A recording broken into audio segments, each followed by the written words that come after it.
a quick little kind of like iPad tour slash like what I use my iPad for, because I've been obsessed with it. I downloaded Final Cut Pro on my iPad recently because they do like a 1-month free trial, and I normally like edit everything on my laptop on Premiere Pro, and it started because I wanted to edit like longer videos, but my laptop was just like lagging so much with like longer footage. It was taking ages to export.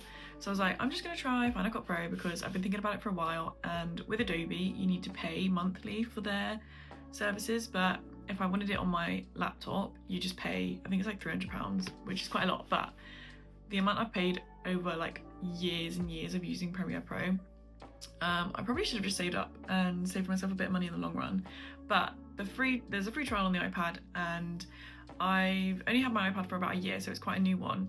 So I thought I'd try it out, and it works so well. So I thought I would just make an entire video of what I've been using my iPad for, because like I said, I've been obsessed with it, and yeah, so I thought I would just share. So first of all, I needed to make it cute, so I've got my little mood board on the front page.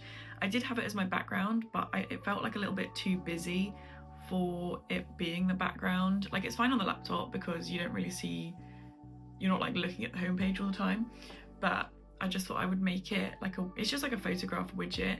I haven't found a way to just make one picture a widget without having to make it in its own album, but I literally just like put one picture in the album and then make that widget just the album with the one picture in. And then I've also got like the pink icons that I've used on like the first page. I've got this app called Color Widgets. You can pay for it like yearly, but I just have the free version. I did used to pay for it, but I didn't want to renew it, so I just used the free one. And that's why I've got like these cute little pictures and the little like calendar slash music widget and the like green time, date and day of the week on there. So like I said, I've been using it a lot for Final Cut Pro, and I've also got like a little portable mouse and keyboard that works really well with it. So because I've got the Apple Pencil, if you just hover it over the timeline, it kind of shows you like a preview of the timeline, which is really, really helpful. And I feel like it does make it so much quicker to edit footage this way. Also exports it so quickly, like even quicker than my laptop. I'm kind of feeling a bit sad about it because I love my laptop. I've got the 2020 MacBook Pro, so obviously it is 5 years old now, and I don't want to like obsolete it, but I really haven't used it much in the last month or so because I have been editing on my iPad now. But with the little mini keyboard and the mouse, it makes it even quicker because you can use then the keyboard shortcuts, and it just streamlines my editing like so much more. I think I might save up for the Magic Keyboard, but I think that's only really useful if I work a lot like outside of my office, if that makes sense. So if I was going to go to a coffee shop and work, I think that would be useful, which I'm not really doing, but I am hopefully going to be working from home soon. So if I'm doing like editing work, I feel like it might be nice to get out of the house and edit from elsewhere. So that is my like mindset. Another thing which is super useful and I use a lot is Notion. I love Notion. They've got so many free like in-depth templates. So the main ones I use is my content planner. So I just kind of think up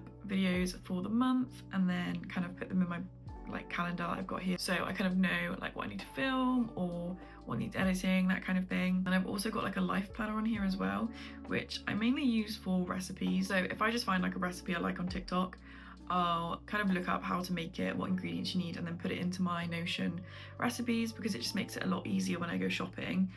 I find that I'm not kind of like wandering around the aisles like looking for inspiration. I already know what I need when I go in, and then it saves me a lot of money as well. And then I've also got a finance tracker on here, which I use every month, but I don't want to like expose my finances, so I didn't click on that one.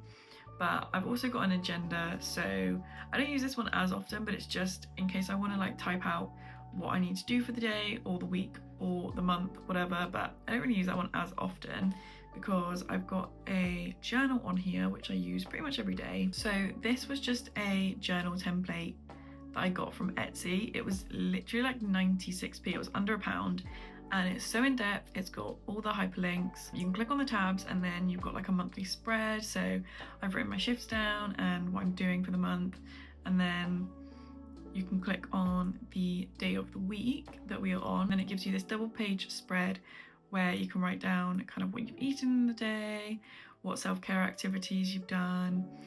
You can write your affirmations, obviously what you're grateful for. It's got a mood tracker and a sleep tracker. You can rate the day on like how you felt it went, and then you've got a little section that's like what went well today, what can you improve, and then it's got a big bit for you just like writing down just anything really, like how the day went or that kind of thing. I normally use it to just write out what I did in that day. And then on the other side there's a to-do list, a schedule, today's focus, and for tomorrow. I don't use that as often, but like I said, it is like super in-depth. It's also got the tabs at the top. I won't go through it all now because I feel like there's just like so much in here that this would be like the longest video ever. You've also got like a monthly plan, which I think is really useful. A monthly overview, so what your goals are for the month or what you want to prioritize, what important dates you've got, a to-do list for the whole month, and then like a daily list as well, again what you've got going on like on those days. You've also got like a monthly budget, which is really helpful. I don't tend to use this because I've got the Notion like budget tracker that I use instead.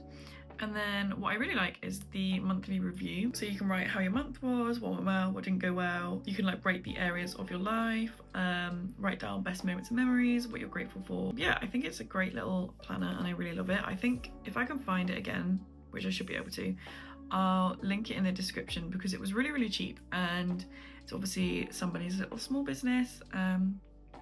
Yeah, I really like this planner and it was so affordable that it was literally under £1, and it's so in depth. Like I was just so impressed when I downloaded it. And then lastly, I got this case which I really love it was from Amazon. I think it was like £16, but it's just the fact that it holds the pencil as well makes it really useful, because I did have a case where it was just open at the top, so you can magnetically attach the pencil on top, but it didn't really stay very well.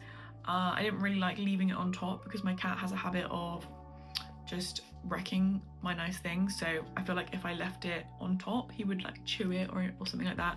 So I got this one that houses the pencil, so I can just pick up and like take my iPad around like everywhere, and my pencil's already in and already charged. And it's got a clear back, so I actually decorated it with cute little Hello Kitty stickers. I did it sideways because I mostly use it sideways, so I feel like it would make more sense to do it that way. Unfortunately, like I said, my cat likes to ruin things, so he had literally less than 24 hours after me putting this case on, he scratched it in the night. So yeah, that is the full like iPad tour, what I use it for. It's not a tutorial, so there are probably a lot of things that I can use my iPad for that I don't even know yet, but I've just come to appreciate it like so much more in the last month since I started editing on it, that it's just like super powerful, super portable. Like I feel like I can't really, or like I don't want to take my laptop like out and about with me as much because it's like got the keyboard. I feel like it's more fragile. Not that I would break it if I like took it out of my home, but it just, I don't know how to describe it. It just feels more fragile. So with this, it's just like one item. If I want to buy a keyboard for it, I can, or like the Magic Keyboard, or I've just got this like cheap one that came with a different case for my old iPad from Amazon. This works really well. The only problem with it is it's like slightly, I don't know if you can tell, but it's like slightly curved, like slightly bent.